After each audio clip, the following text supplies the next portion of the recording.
കർത്താവിന് മഹത്വം. പ്രിയരെ, വാക്കുകൾക്കതീതമായ വികാരങ്ങളെ ആത്മാവിലേക്ക് ആവാഹിക്കാൻ സംഗീതത്തിനുള്ള കഴിവ് അത്ഭുതകരമാണ്.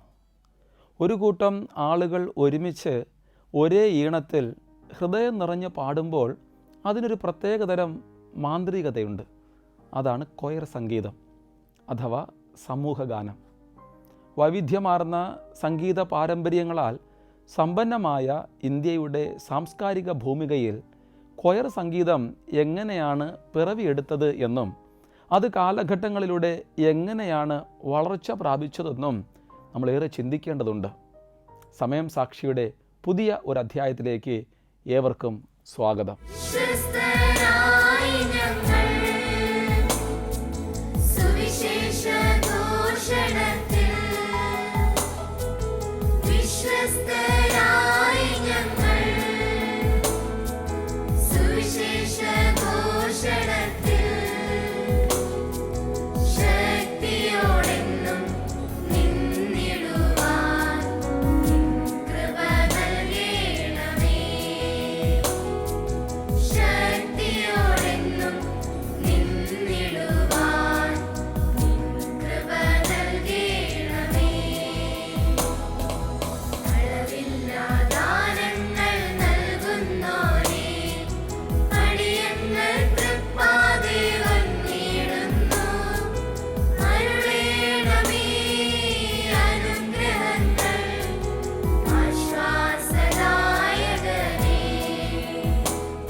ഇന്ത്യയിലെ കൊയർ സംഗീതത്തിൻ്റെ വേരുകൾ തേടുമ്പോൾ നമുക്ക് കൊളോണിയൽ കാലഘട്ടത്തിലേക്ക് എത്തിച്ചേരേണ്ടി വരും.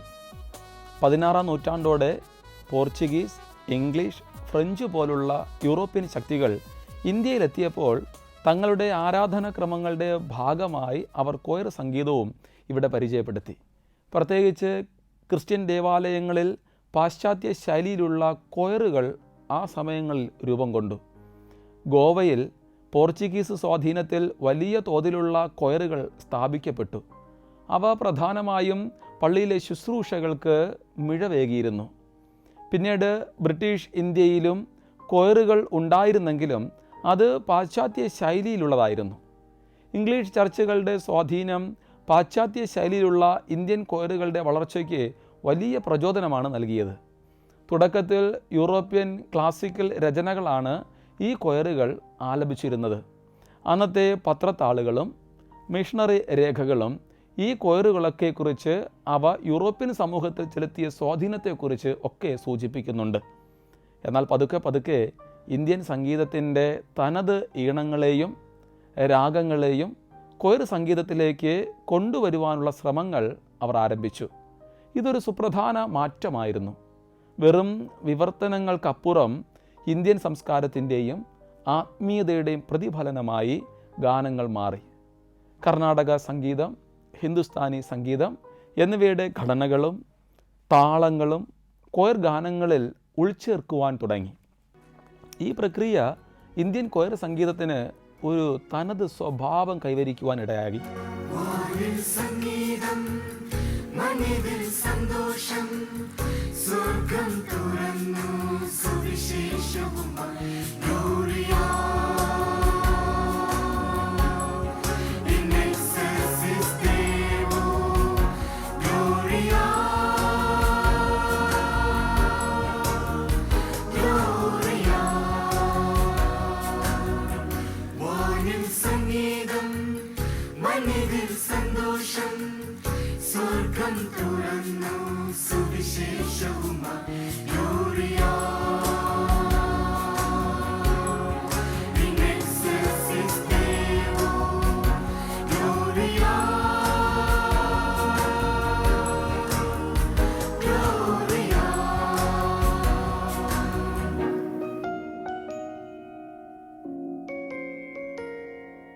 കാലം മുന്നോട്ട് പോയപ്പോൾ ഇന്ത്യയിലെ കൊയർ സംഗീതം വലിയ മുന്നേറ്റങ്ങൾ കൈവരിച്ചു നമുക്കറിയാം.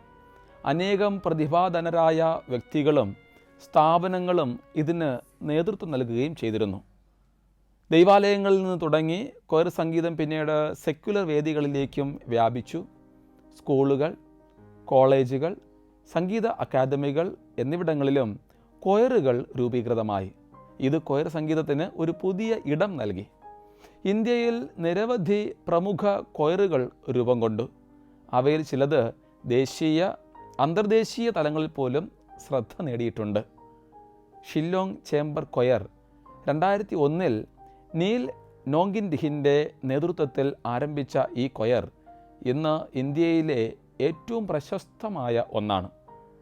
ഇവരെക്കുറിച്ചുള്ള ഒട്ടനവധി പത്രവാർത്തകളും റിപ്പോർട്ടുകളും ഇവരുടെ വളർച്ചയ്ക്കുള്ള തെളിവുകളാണ്. വെസ്റ്റേൺ ക്ലാസിക്കൽ സംഗീതത്തെ ഇന്ത്യൻ രാഗങ്ങളോടും ഈണങ്ങളോടും സമന്വയിപ്പിക്കുന്നതിൽ അവർക്ക് അസാമാന്യ കഴിവുണ്ടായിരുന്നു. 2010 ഇന്ത്യാസ് ഗോട്ട് ടാലൻറ്റ് റിയാലിറ്റി ഷോയിൽ വിജയിച്ചതോടെയാണ് ഇവർ ദേശീയ ശ്രദ്ധ നേടിത്തുടങ്ങിയത്. ഈ വിജയം ഇന്ത്യൻ കൊയർ സംഗീതത്തിന് വലിയ പ്രചോദനമായി. ഇംഗ്ലീഷ്, ഹിന്ദി, ഖാസി ഭാഷകളിലെ ഗാനങ്ങൾ, ബോളിവുഡ് ഗാനങ്ങളുടെ കോറൽ അറേഞ്ച്മെൻറ്റുകൾ, ക്ലാസിക്കൽ, സമകാലിക, പാശ്ചാത്യ ഗാനങ്ങൾ എന്നിവയെല്ലാം ഇവരുടെ ശേഖരത്തിലുണ്ട്. രാജ്യത്തിനകത്തും പുറത്തും ഇവർ നിരവധി വേദികളിൽ പരിപാടികൾ അവതരിപ്പിച്ചു. ബോംബെ മാഡ്രിഗൽ സിംഗേഴ്സ് മുംബൈ ആസ്ഥാനമായി പ്രവർത്തിക്കുന്ന ഈ കൊയറും ഇന്ത്യൻ കൊയർ സംഗീത രംഗത്തെ ഒരു പ്രമുഖ സ്ഥാപനമാണ്. പാശ്ചാത്യ ക്ലാസിക്കൽ കൊയർ സംഗീതത്തിൽ ഇവർക്ക് വലിയ പ്രാഗൽഭ്യമുണ്ട്. ഇവരുടെ കച്ചേരികളെക്കുറിച്ചും പുതിയ ആൽബങ്ങളെക്കുറിച്ചുമുള്ള വാർത്തകൾ Indian express, times of India തുടങ്ങിയ പത്രങ്ങളിൽ പലപ്പോഴും വരാറുണ്ടായിരുന്നു.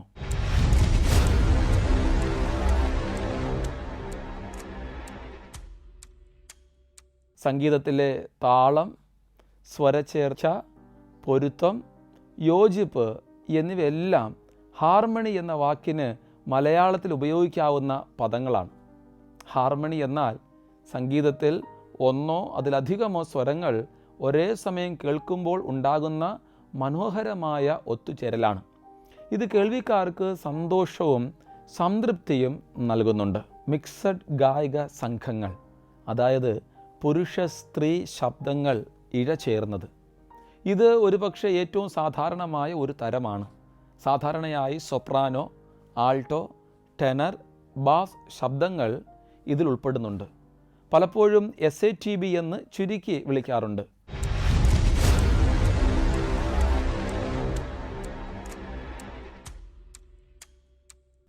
മദ്രാസ് മ്യൂസിക്കൽ അസോസിയേഷൻ ചെന്നൈയിലെ ഏറ്റവും പഴക്കമുള്ള കൊയർ ഗ്രൂപ്പുകളിൽ ഒന്നാണിത്.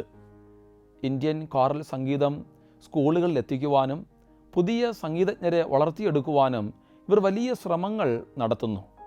ഇവരുടെ വാർഷിക സംഗീത ഉത്സവങ്ങൾ പ്രാദേശിക മാധ്യമങ്ങളിൽ വലിയ പ്രാധാന്യത്തോടെ റിപ്പോർട്ട് ചെയ്യപ്പെടാറുണ്ട്. ഡൽഹി ചേംബർ കൊയർ ഡൽഹിയിലെ പ്രമുഖ കൊയറുകളിൽ ഒന്നായ ഇത് 2007 ഗബ്രിയേല ബോഡ്രെച്നർ സ്ഥാപിച്ചതാണ്. പാശ്ചാത്യ ക്ലാസിക്കൽ ചേംബർ സംഗീതം ഡൽഹിയിലെ പ്രേക്ഷകർക്ക് പരിചയപ്പെടുത്തുന്നതിൽ ഇവർ പ്രധാന പങ്ക് വഹിച്ചു. 16-17 നൂറ്റാണ്ടുകളിലെ ചേംബർ സംഗീതത്തിലും എറിക് വിറ്റാക്രിയെയും ഓല ജെയ്ലോയെയും പോലുള്ള സമകാലിക സംഗീതജ്ഞരുടെ രചനകളിലും ഇവർ ശ്രദ്ധ കേന്ദ്രീകരിച്ചിരിക്കുന്നു. സെൻറ്റ് സെബാസ്റ്റ്യൻ കൊയർ ആലപ്പുഴ കേരളത്തിലെ ക്രിസ്ത്യൻ പാരമ്പര്യത്തെയും സംഗീതത്തെയും ഒരുമിപ്പിച്ച് അവതരിപ്പിക്കുന്ന നിരവധി പ്രാദേശിക കൊയറുകളിൽ ഒന്നാണ് ആലപ്പുഴയിലെ സെൻറ്റ് സെബാസ്റ്റ്യൻ കൊയർ. ഇവരെപ്പോലെ അനേകം ഇടവക കൊയറുകൾ ക്രിസ്ത്യൻ ഗാനശാഖയ്ക്ക് വലിയ സംഭാവനകൾ നൽകുന്നു. ഇവരുടെ വാർഷിക ഗാനങ്ങൾ, ക്രിസ്മസ് കാരോളുകൾ എന്നിവ പ്രാദേശിക പത്രങ്ങളിൽ പോലും എപ്പോഴും വാർത്തയാകാറുള്ളതാണ്. ഈ കൊയറുകൾ വൈവിധ്യമാർന്ന വിഷയങ്ങൾ തങ്ങളുടെ ഗാനങ്ങളിലൂടെ അവതരിപ്പിക്കുകയാണ്. സ്നേഹം, ബന്ധങ്ങൾ, സാമൂഹിക വിഷയങ്ങൾ, ആത്മീയത, സാംസ്കാരിക വൈവിധ്യം എന്നിവയെല്ലാം അവരുടെ ക്രൈസ്തവ ഗാനങ്ങളിൽ പ്രതിഫലിപ്പിക്കാറുണ്ട്. സാങ്കേതികവിദ്യയുടെ വളർച്ച വളരെ പ്രൊമോട്ട് ചെയ്യുന്ന ഒരു കാലഘട്ടമാണ്. കൊയർ സംഗീതത്തിന് പുതിയൊരു മാനം നൽകിയത് ഈ കാലഘട്ടത്തിലെ ഇത്തരത്തിലുള്ള സാങ്കേതിക വളർച്ചയും കാരണമായിട്ടുണ്ട്. ഓൺലൈൻ പ്ലാറ്റ്ഫോമുകൾ, റെക്കോർഡിംഗ് സൗകര്യങ്ങൾ എന്നിവ കൊയർ സംഗീതത്തെ ലോകം മുഴുവനും എത്തിക്കുവാൻ സഹായിക്കുന്നു. ഓൺലൈൻ സാന്നിധ്യം യൂട്യൂബ്, സ്പോട്ടിഫൈ, ആപ്പിൾ മ്യൂസിക് തുടങ്ങിയ സ്ട്രീമിംഗ് പ്ലാറ്റ്ഫോമുകൾ വഴി പുതിയ കൊയർ രചനകളും പഴയ ഗാനങ്ങളുടെ പുതിയ അറേഞ്ച്മെൻറ്റുകളും ലോകമെമ്പാടുമുള്ള ശ്രോതാക്കളിലേക്ക് അതിവേഗം എത്തിക്കൊണ്ടേയിരിക്കുന്നു. വിർച്വൽ കൊയറുകൾ പോലും ഇന്ന് സാധാരണമാണ്. ലോകത്തിൻ്റെ വിവിധ ഭാഗങ്ങളിലുള്ള ഗായകർക്ക് ഒരുമിച്ച് ഒരു ഗാനം ആലപിച്ച് ഓൺലൈനിൽ പങ്കുവയ്ക്കുവാൻ ഇത് അവസരം നൽകുന്നുണ്ട്. കോവിഡ് കാലത്ത് നിരവധി വിർച്വൽ കൊയർ പ്രോജക്റ്റുകൾ വലിയ വാർത്തയായിരുന്നു, നമുക്കറിയാം.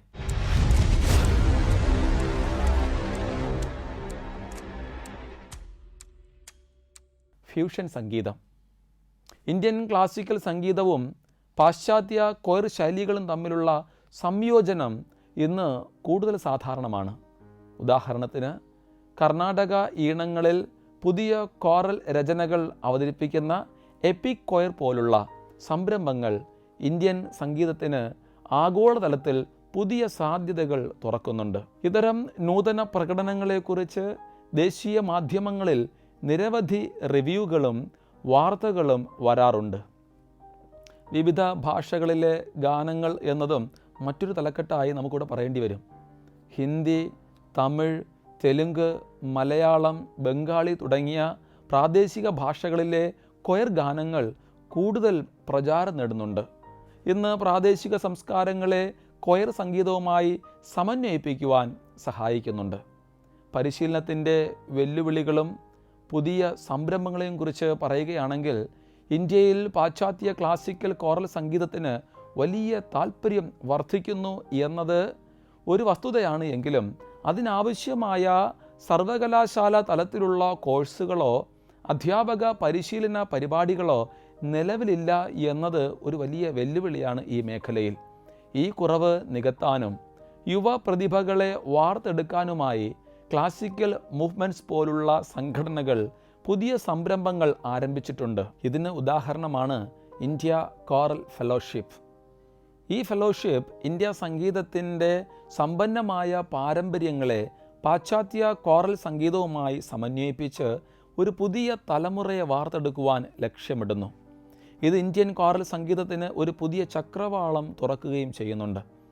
സാമൂഹിക പ്രസക്തിയുള്ള വിഷയങ്ങൾ കൊയറുകൾ കൈകാര്യം ചെയ്യുന്നത് എന്നത് വളരെ പ്രധാനമായി നമ്മൾ ചിന്തിക്കണം. കൊയറുകൾ ഇന്ന് വെറും ആരാധനാപരമായ ഗാനങ്ങളിൽ മാത്രം ഒതുങ്ങുന്നില്ല. സാമൂഹിക നീതി, പരിസ്ഥിതി സംരക്ഷണം, മാനുഷിക മൂല്യങ്ങൾ തുടങ്ങിയ വിഷയങ്ങളെക്കുറിച്ചുള്ള ഗാനങ്ങളും അവർ ആലപിക്കുന്നുണ്ട്.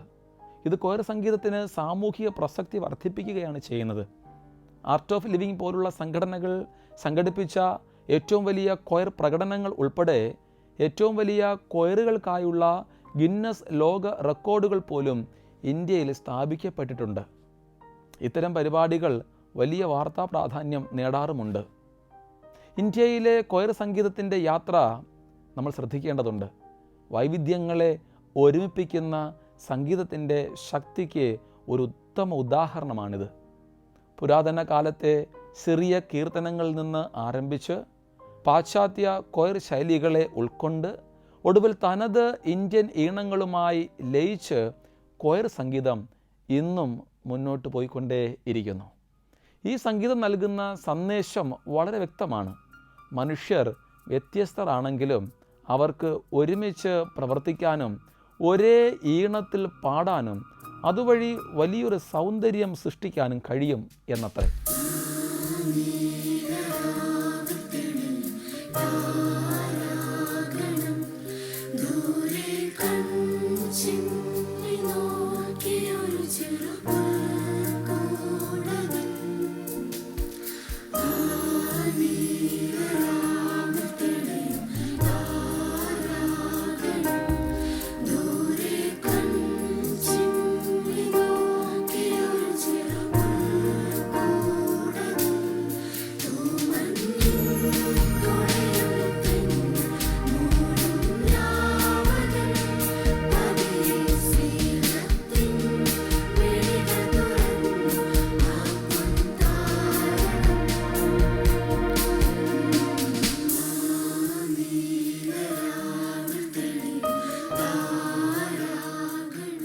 ഇത് കേവലം സംഗീതത്തിൻ്റെ ഒരു കാര്യം മാത്രമല്ല, മറിച്ച് ജീവിതത്തിൻ്റെ തന്നെ ഒരു കാര്യമാണ്. സമൂഹത്തിൽ നിലനിൽക്കുന്ന വിഭാഗീയതകളെയും അകൽച്ചകളെയും ഇല്ലാതാക്കി നാം എല്ലാവരും ഒരുമിച്ച് നിന്നാൽ എത്ര മനോഹരമായ ഒരു ലോകം നിർമ്മിക്കുവാൻ സാധിക്കും എന്ന ഓർമ്മപ്പെടുത്തലാണ് കൊയർ സംഗീതം. ഈ കൂട്ടായ്മയുടെയും ഐക്യത്തിൻ്റെയും സന്ദേശം നമ്മുടെ സമൂഹത്തിൽ കൊയർ സംഗീതത്തിലൂടെ ഇനിയും എന്നും നിലനിൽക്കട്ടെ എന്ന് ആശംസിച്ചുകൊണ്ട് സമയം സാക്ഷിയുടെ ഇന്നത്തെ അധ്യായം ഇവിടെ പൂർണ്ണമാകുന്നു. കാര്യപ്രസക്തമായ മറ്റൊരു വിഷയം തെളിവ് സഹിതം നിങ്ങളിലേക്ക് എത്തിക്കുവാൻ മറ്റൊരു അധ്യായത്തിന് വേണ്ടി നമുക്ക് കാത്തിരിക്കാം. നന്ദി, നമസ്കാരം.